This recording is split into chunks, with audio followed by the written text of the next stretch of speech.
pages. Okay. So that I can You could get just go in and groups. see. And I'm going to tell you something. I've seen my little brother in several of them. Oh no! And I'm like, Oh no! yes. Oh, I've seen my brother in quite a few. It's been the most entertaining. Yes. Is this your man? No. So what's funny is I actually got into it. I don't know how I found it, but I found it, and so Somebody I added me. I'm not even. It was even lie to definitely. you. It was definitely when I was still single. I'm just recently tied down now. Okay. But thank you. But when I found it, I was like, okay, this will just be fun to look at, Yeah. and maybe I'll see somebody that I have dated. And sure enough, Shut the front door. yes, like probably a month into it, I'm like just looking through the photos and I'm like, oh my God, I know him. And I click on it. This is the wildest thing. I cannot make this up. I clicked on his photo and somebody anonymously posted him. And so I was reading through some of the other comments that people have posted saying, oh, I saw him on a dating app. And she was like, that's funny. He says he doesn't get on dating apps. Oh, here you So I decided to chime in. I was like, I don't know that he's necessarily one to settle down, and that was kind of it. And I left it at that. So you just added your little fuel to the Just fire. not a little fuel. Not well, a lot. This is what's crazy. 87. I was at an event that night at AMFA, and sure enough, he comes in with a woman. And this girl that had posted said something back. And I said, okay, well, if you're not with him right now, he is with someone else. Like, I know, I probably shouldn't have said it. And it's my name on it. So, but now there's like all this turmoil that like women are actually screenshotting that and sending it or showing it to the men that people are posting about. And, maybe I was a little bit messy to say. I sent it to my mama and I said, Mama, look at your son. He's in another one. And she was like, I raised that boy better than that. And I said, I don't know. It's questionable. It's up in there. Gosh, God, I know. Well, and most of them are like NET or red flags. Yeah. So I like it when I see the posts and there's somebody saying, oh, he's a great guy, but they're few and far between, unfortunately. But it is. It's good morning entertainment for me. That's for sure. That's for sure. I like that. Okay, well, tell me what's next on your podcast journey. So I've only been audio. Okay. But I have my logo and all that good stuff. So awesome. Everybody's like, you need to get your face out there. And yeah. And so I'm like, okay. So I ordered my backdrop with my logo on it. Okay. So now I'm gonna go visual, and I don't know how to do that. I don't know what software to use. I just bought a MacBook, so hopefully that's okay. Well, yeah. What I paid for. I would imagine it's an Apple, so yeah, it better.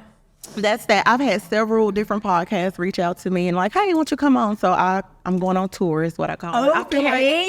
Yeah. That's exciting. My Honda is my tour bus. Okay. So that's what's next for me. And does Spotify does it do the videos too, or do you have to do it different? Okay, that's cool. That's cool.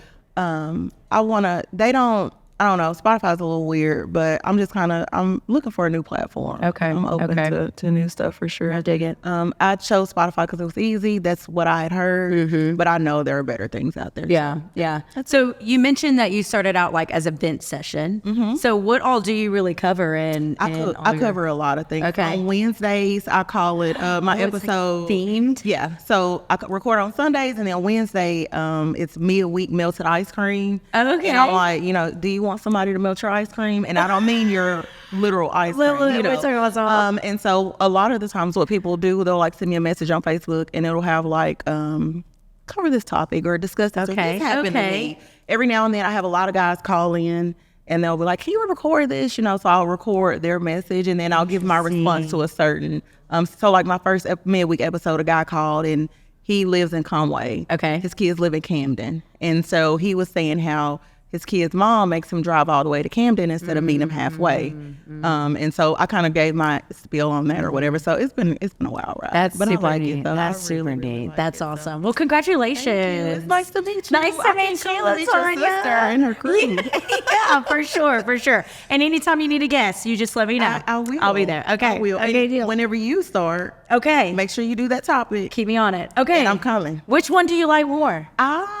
I like the first one. The first one. I thought it was, yeah. I really like that. And that's the structure of it, I with really all the like guests. that. Let's do that one. Okay. Take that one your first. Deal. Sign me up, sister. Okay. All right. Thank you. I was cracking up. Okay, we are recording. Hello, everybody. So I want to know, why did you come to this event? I came to the ARKAST 2023 event because I am a podcaster. I'm trying to build my brand. I'm trying to build my followers. And I figured there would be a wealth of information here from people who have been doing it a little bit longer than I have. Right. What about you? Why did you come today? I was invited by my mom. She came last year, and so she said it'll be a good experience and to learn something new, because I'm actually interested, but like I don't know how to start or what to do. So that's why I came to get more information. Okay. Now, what topics are you interested in when you're talking about starting your podcast? Well, I am a theater major, so I want to talk about theater community in Little Rock and North Little Rock and Central Arkansas, because it's a really small community, but it's there. Oh. I want to talk about that. And Didi, I heard you mention that you're considering starting a podcast. Like, what topics are you interested in? Oh gosh, a plethora of topics. I feel like me and my friends, every time we gather together, we just have these meaty conversations about all kind of things in life. And a lot of times I'm like, I feel like these are nuggets that other women could benefit from or other people could benefit from. And so I'm like, maybe I do need to actually do a podcast. Plus, I'm naturally very inquisitive. I've been like that since I was a little kid. And my brothers actually used to call me Cairo 4 News, which is a news station back in Seattle. So I naturally am so inquisitive about people's lives, their experiences, and how it's affected them, and being able to translate that into building a sense of community around our experiences. I feel like a lot of times we think that we're so separate and so divided by culture or socioeconomic status, but I feel like I would like to bring together something that would bring people together and help them to see that we're actually more similar than we think. So do you listen to podcasts as well? No comment. No comment? I mean, I hope you listen to mine. Yes. So listen, I'm gonna be real, y'all. I honestly do not know a ton about the difference between podcasting and just having a YouTube channel. I honestly don't know the intricate details behind what makes it a podcast versus what doesn't make it a podcast. But I do love listening to real, authentic people and conversations. Like someone like you. I feel like it's more relatable than a lot of the kind of just program stuff that we see on TV. Yes. I feel like it's real and warm and inviting, and I love it. Do y'all like the video podcasting, or do you prefer the audio versions of the podcast? How do you feel? I say both. I like the video because like you can like see them, Right. interact with each other. But then also if I'm like just walking around, I can't sit down and watch it, then I like the audio just. Really? What about you? How you feel? I like the video, but with me being a podcaster and dabbling in the video podcasting and also being a bit of a perfectionist, I prefer not to do like the live streaming. Okay. Because like I don't know if y'all know, but like my very first video podcast, I did it with someone virtually, and you could hear the birds chirping. And you couldn't really hear us talking. And then the little thing behind me in the wall fell, and we caught everything on camera. And I was like, yeah, we're not doing the live no more. Like, we're gonna pre-record. I'm gonna edit it. We're gonna upload it to YouTube. Put it on, because we're on Spotify and Apple Podcasts. I'll do it that way.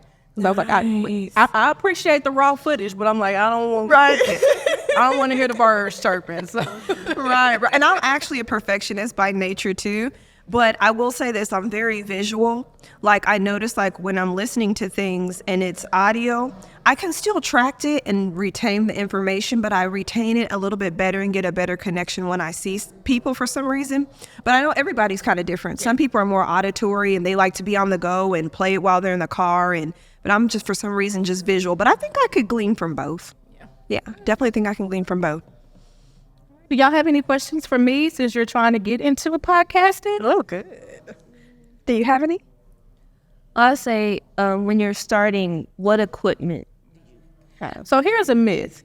You do not have to invest in this high dollar equipment. I don't know what you may have been told, because there's really no budget when you talk about podcasting. You haven't monetized anything, so I would suggest not trying to shoot for the stars. Okay. If it's just gonna be you, I mean, most people just do it from their phones or do it from their iPads or whatever. Okay. But I invested in like a little podcast mic or a little stand like this, and it wasn't very expensive. Okay. I also have like the little lapel mics, and I can hook them up to my iPad. Now those, hit or miss. Okay. But I mean, it doesn't cost you a lot to get started. But you do, if you're not the most tech savvy person, then you may want to kind of partner with somebody who can help you with that side of it. But my profession is IT, so I was good. Okay. Good. But that's one of the things I try to tell people. Yeah. Don't think it's gonna cost you a whole bunch of money to get started. But I do suggest also trying to, work on building your following. Right. One of the things I learned about YouTube, because when I tried to go live on YouTube, you can't if you don't have the minimum of 50 subscribers. Oh, I know that. StreamYard as a workaround. Okay. So that's a software that you could use. They have like a base plan that you can use, but they're gonna watermark it with their logo and all this stuff. Oh. And then the next package is fairly reasonable. You could put your own logo and you can stream to multiple platforms. Okay. But what I found with that one, it kind of reduced the volume on my mics. But that was still a workaround for me to go to live stream to YouTube and Facebook at the same time. Okay. I didn't have the following. I still don't have the following. I'm still working on y'all. Gotta help me out. Help me get there. That's okay. We gonna help you. We got you. Wow. Okay. I do have a question.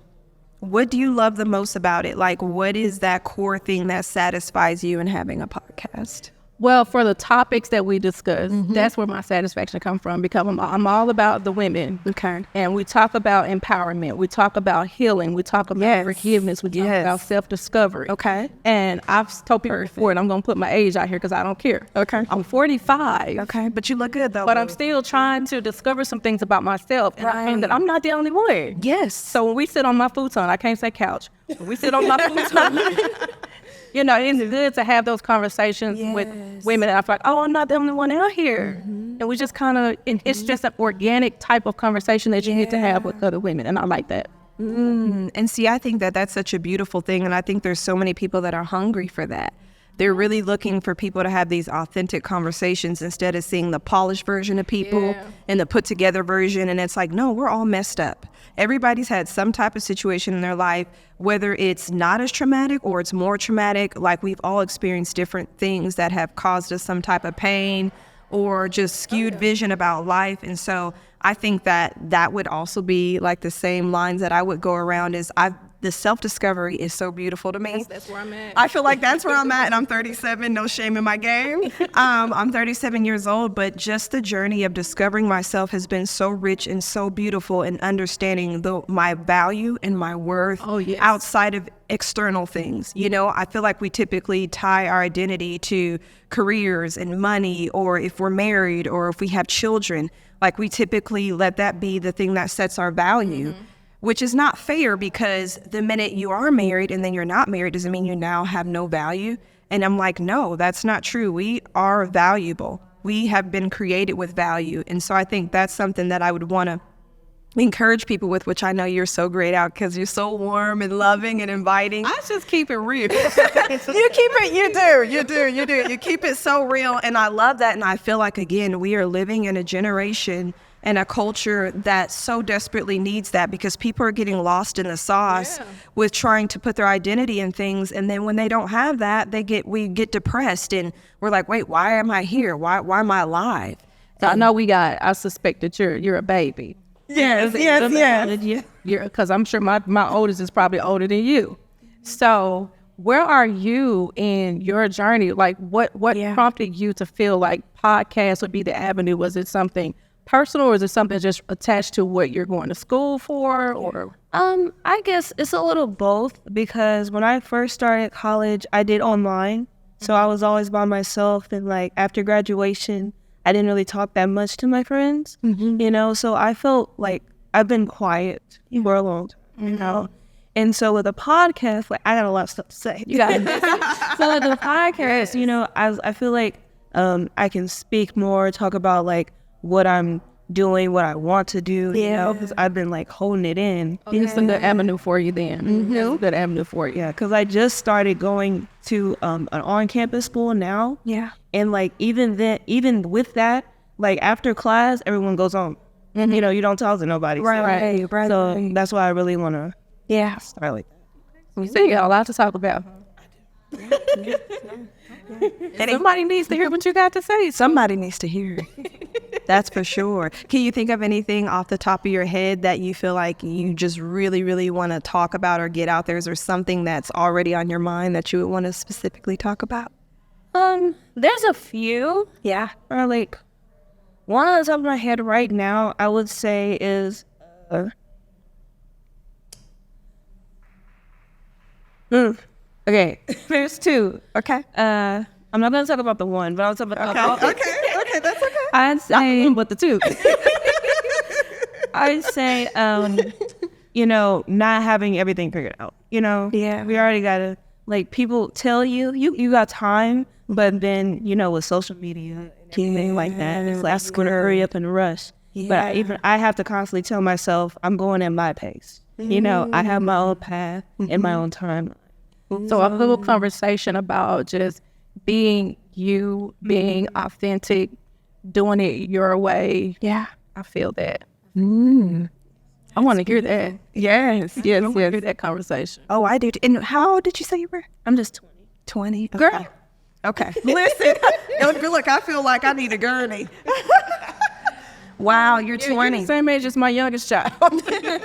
You got some wisdom, though. And I think that would be a blessing to, your counterparts and people that are your age to just hear that. And I could only imagine how many people it would just bless to hear, like, hey, it's not just me that doesn't know what to do right after high school or right after college, But you know what? That message is universal. Yeah. For young, old, men, women, because we've all been there at some point. Yeah. Some of us are still there, still trying to figure stuff out. Yeah. Like, I tell myself all the time, had I known this 20 years ago, that whole thing. So that message will touch a lot of people, not just people, your peers or anything like that, but older people as well. So do it. Don't push you, do it. Yeah, that's great. Anyway, this has been fun. Yes, I've enjoyed it. Like, do we need to make this a thing? Like, I don't know. It just kind of felt really good. Here on Meek Speaks podcast. For the podcast, I had to throw that out. Yes. Y'all tune into her. She's the bomb diggity. Thank you. Thank you. Well, I am Ty King. I am a co-founder of the Arkansas Podcast Collaborative and the founder of ARKAST from last year. And I'm sitting here with a very esteemed gentleman named Mike Poe. Mike Poe, how are you? I'm doing great. Good. Can you tell us a little bit about yourself, sir? Yeah, for sure. I'm here today shooting some photography for this festival because I want to support it and because I'm a podcaster as well. It's an art form that I'm interested in. I think the long format conversations are very important for society in so many ways. That should be its own podcast about how important it is to have these long format conversations. I've shot about a dozen podcasts over the pandemic that are in the can. I kind of went high end, shooting interviews, conversations, adventures, going to people's studios, going out into the community, doing lots of visual work on it. And so that sets you up to need a editor. So that's why these things aren't available yet. I'm waiting on the editing part of this program, getting things together. But considering releasing just the audio raw as it is and doing that as a podcast and just to preface the other ones getting released, and those are called TC and Me, and that's about my autistic. It's my brother. He's an adopted brother, like everyday best friend, and I've been doing a documentary on him for about 20 years now. And so I shot a dozen podcasts to kind of get into the story about TC and to go further in depth than I'm going to be able to do in, say, a 90-minute documentary about somebody's life. That's pretty incredible. So, like, this documentary has been in the works for 20 years? 20 years, yeah. I've got hundreds of interviews. Wow. Yeah, hundreds of hours of footage. Like, how's it going to feel when you actually have this put together and you put it out there in the world? Cathartic, for sure. Yeah. It's definitely consumed me, and I was shooting for a dozen years with TC. He would go to every location with me and interview tons of people, whether it be Whitewater or Midtown or wherever we would show up to interview people. He was producing it with me and helping me co-direct it. And then, unfortunately, in 2014, he was murdered in December. And so that was about 8 years ago. And so now I'm a federal witness for that, since the guy that was robbing him is, my opinion, suspect and the only suspect. And so it's tough to compel the prosecution and the justice system to work correctly, and it just does not work correctly. And so I'm really grateful for a lot of the people that are out there in that system that are trying to do what they can for justice. But it's just not coming fast enough, and that's one of the reasons why I started doing that podcast, is so I could share more of this story and preface, and then the backstory once people see the documentary, they want to find out more about what's currently happening. Right. And so now the documentary is still in the works, hopefully to be released this year. And those podcasts, the other 11 of them, there's only one online right now at tcismetal.com, which is the name of the movie, also the name of the website. If you want to find out more about our story, you can find it at tcismetal.com. And that's one of the things that turned me on to following you when you started talking about podcasts last year and the podcast festival. Unfortunately, I was out of town. I wasn't able to attend. Yeah. And so I just wanted to be a part of the team this year. It's the same thing I'm doing at the Documentary Film Festival. I'm a documentary film festival person. So well, I'm a filmmaker. Why wouldn't I want to be a part of the festival as well and support the community that does that, So For sure. I introduced you earlier as like a Renaissance man. You Yeah. you sort of have a little bit of skills in everything, and you sort of use all of that to do the same storytelling. And so like this many forms that you're using to tell TC stories are pretty incredible. One of the things that really surprised me that I learned this past year was that, I went to True Crime Fest, and I assumed it was like people that love to watch John Wayne Gacy or, Jeffrey Dahmer type of things. Sure. But like it turned out to be more like, no, it's people are actually into this because they're more to the victim advocacy type of thrill. So you're listening to these stories and be like, okay, well, justice needs to be held for this person, or this person was never held accountable for this type of crime. And so I guess, with the similar type of podcast that you're putting together now, Sure. How do you see podcasting actually helping those sort of crimes that were never fully resolved? Well, I think it's about deciding what each particular conversation is going to be about, and for me specifically, what interview too, because I like to have a conversation like we're having now, but then I also like the interview format. Sure. And so for me, just to completely remove me from the interview format and just have the camera on you to get your story is a real way to get authentic and Right. really get to the story. And then choosing the people you talk to. Like I choose people not only that worked with my brother, but then also maybe have a connection to the community or a connection to the justice system or a connection that, might represent some people that like for instance, the PTA is really supportive of me. I tell people, as a DJ, I'm a horrible DJ. I can barely keep these headphones on my head. Like I know how to touch knobs and look concerned. I know how to hold one ear, and I know how to point. And so that's why the Arkansas Times voted me Reader's Choice Best DJ last year. And the only real reason that that's possible with that limited amount of just hack skills is the fact that I have so much support from moms and the PTA. And as I say in my stand-up routine, it's like if it wasn't for the fact that moms are willing to fill out those forms, I wouldn't be where I'm at today. Quality DJs, they have nobody around them trying to fill out forms, trying to get online on their cell phones and do a survey about whether or not you're a good DJ or not. You just do what you can. I've just been playing vinyl or a controller or decks or whatever for 30 years, and it's something that I do in addition to filmmaking. I used to be a bartender before surgeries retired me and led me to do this. So I've just been doing this solely for the past decade, just working in the community in these festivals and doing photography or video, filmmaking for sure. I just worked with that Netflix Mer People. I was their location scout for that, and then I worked with Gutsy with Chelsea Clinton and Hillary Clinton. I did production with that too, and so when a production's time is going to be short, I can get involved with it. But if it's going to be a few months, I'm so wrapped with a case and my volunteer work and my filmmaking already. I can't really take that on. And if I had a 9-to-5, as you know, if you had a 9-to-5, this would not be happening right now. Oh, yeah. You are your 9-to-5. Right. And so I'm my 9-to-5 too. And that's what I'm doing. And I'm just out here trying to bring attention to the case, which a lot of times brings attention to me, which gives me like a feeling, kind of that imposter syndrome and stuff. Yeah. It's like, but yeah, I can talk on a mic, I can MC something, but that doesn't necessarily mean I'm real comfortable socially talking to people that I'm not comfortable with.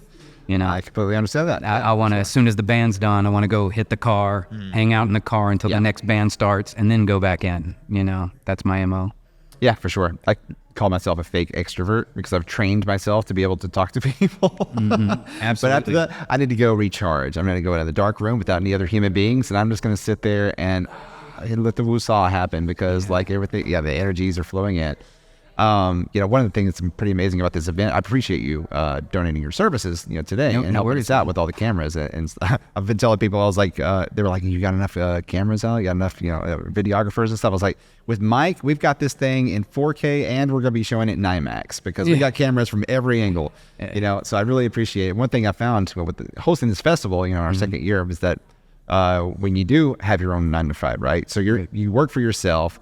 And this industry is just so fresh to Arkansas, even though, podcasting has been around for over 25 years, that, people are willing to help each other. I think that's something pretty unique about the podcasting industry is that if you work in it, people are willing to give information pretty freely and to work hand in hand. And I mean, there's cross promotion and all that. Of course, like we're sitting here with, Podcast Videos is here recording us this entire time, right? Yeah. They've been amazing and coming all the way out here from Northwest Arkansas to help us record, little bits and do some. Yeah, also made me a fan. You know what I mean? So it's pretty amazing being able to work with companies like that and to provide some value to each other and help each other grow. Because I mean, we're still fresh in this, like I said, in Arkansas. So yeah, and it's huge, and like you said, it makes such an impact, And so it's like one of my close friends, Adrian Tillman.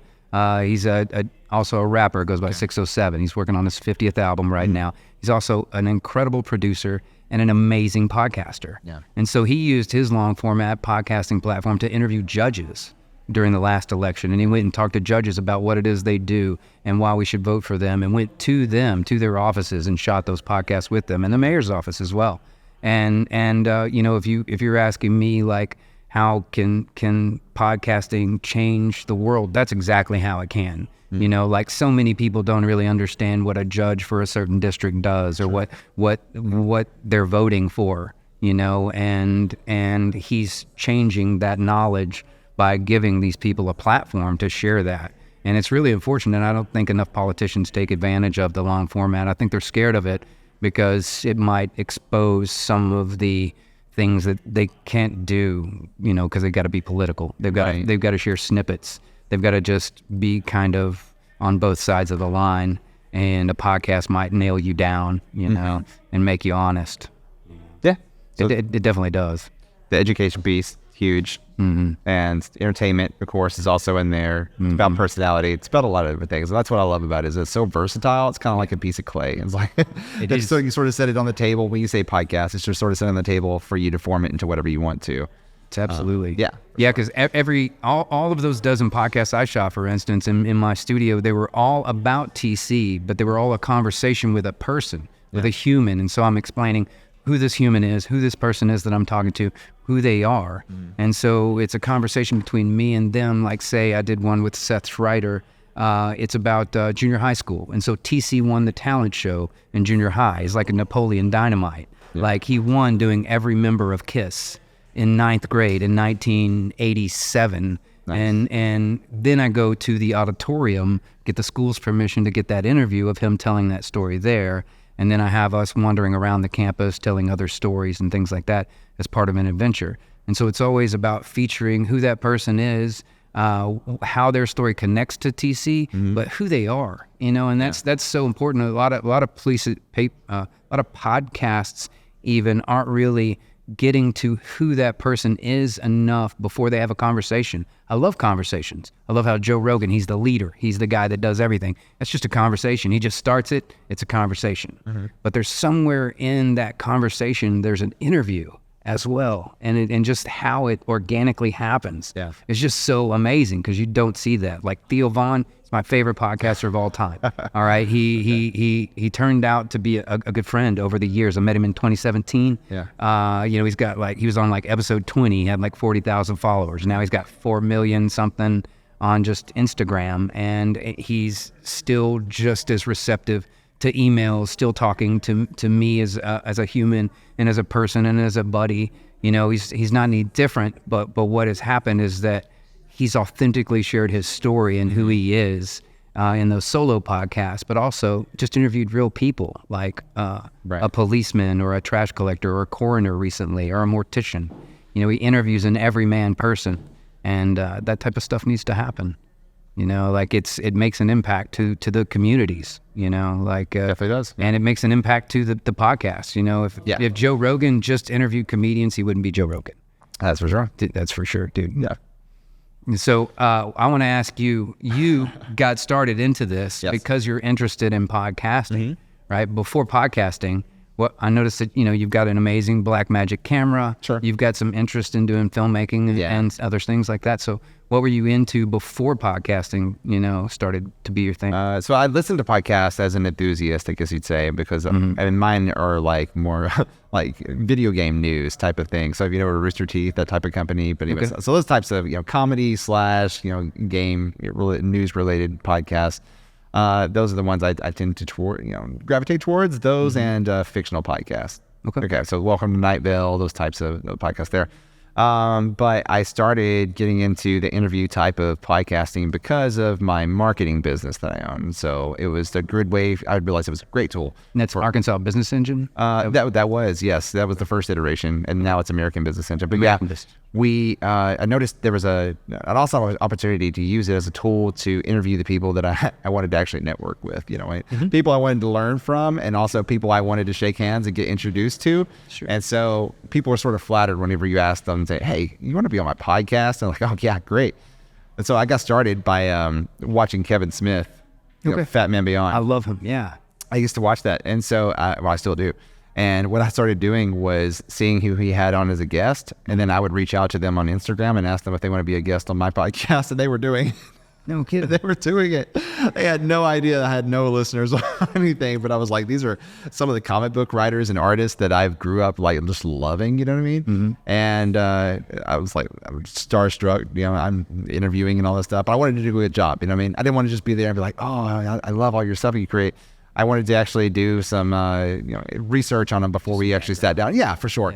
And make sure that I had some interesting questions that had never been asked to them before. Sure. Because when you have somebody that produces a movie and you have them on a podcast or an interview, you're like, oh, what's it like making a movie? They've had that question a billion times, you know what I mean? So you want to ask something interesting. Yeah, what are you listening to? What do you Yeah. So like you can look up that person. The internet is your friend. You can find out just about anything you want to about a human being, even the stuff they tried to bury. Sure. And so I'm not trying to make it too offensive or anything about that, but you know, something that's like, oh man, I can't believe that's a deep pull. I can't believe you asked that question, and it sort of lights them up because they expected to go in with a dull sort of interview. All right, here we go again. I got the pre-programmed answers I'm going to give you. So it pulls some original content from them. But yeah, and then so when I was being honored as a Cystic Fibrosis Foundation finalist honoree last year, I was like, what's something that I could actually do that's a fundraiser / also bring something new to Arkansas? And so there's one that happens in Austin, Texas every year called RTX. And so that's what I modeled this after, and I just started reaching out to a lot of the podcasters that I knew that I had interviewed myself or that I knew was doing successful things, you know, around podcasting in the state, pulled them in as speakers, and like, I don't know, it just all came together. I had a month and a half to pull it all together, and it did. It worked. Dude, I watched it. Yeah. It was as a whirlwind, and I was like, what? It was how's he going from that to that that quick? Wait, he's putting on a fest next month. Yeah. He's doing it. Yeah. He did it. Yeah. I wish I could have been there. Yeah. Yeah, for sure. I'm glad I'm at this one, man. Yeah. Congratulations. It's awesome. Just to listen to the people walking around here that are all the podcasters and attendees having these conversations and connecting, man. Yeah, that's what it's about. It really is, man. And you've got some great people here. Yeah, for sure. And so this has been really interesting to me. It's not just something that I'm into. Yeah. It's something that, you know, I live for, you know, and it's saved my life too. You know, during the pandemic, we all got shut in for sure. But before the pandemic, podcasts were already saving me. You know, like back in 2016, it was really when I got back into it again. But in 2014, I don't even know if I told you, I was a producer for Tales from the South. Yeah. So we had millions of listeners. We went to the Stitcher Awards as one of the top 5 storytelling podcasts in the world. Yeah. And we lost, of course, to, I think it was the Snap Judgment that year. But of course, Snap Judgment. Yeah. They're amazing. Yeah. You know. But Paula Morell, who was the actual real lead producer of Tales from the South, would still be doing it today, but she's sold it to a brand, and that brand didn't do what they were planning to do with it, and so it just kind of fell out. And I've just had that bug since then that I wanted to do more in this world, you know. And so thanks for bringing me in. Yeah, no problem at all. And I'm looking forward to seeing where podcasting goes because of the interest of what we're doing here. Hopefully, that gains some more interest in Arkansans, and we figure out a relationship to podcasting as a medium and what we can use it for. So looking forward and to find that. an editor and get you these do that, edited, editor. and then next year we can talk title this- about these podcasts that you've seen now. Because they've actually been viewed. Yeah. This is great. It sounds like we're between people. Like there's a break back there. You ready to jump off? Sure. We'll just title this section "Mike Needs an Editor." Thanks for getting that word out for me.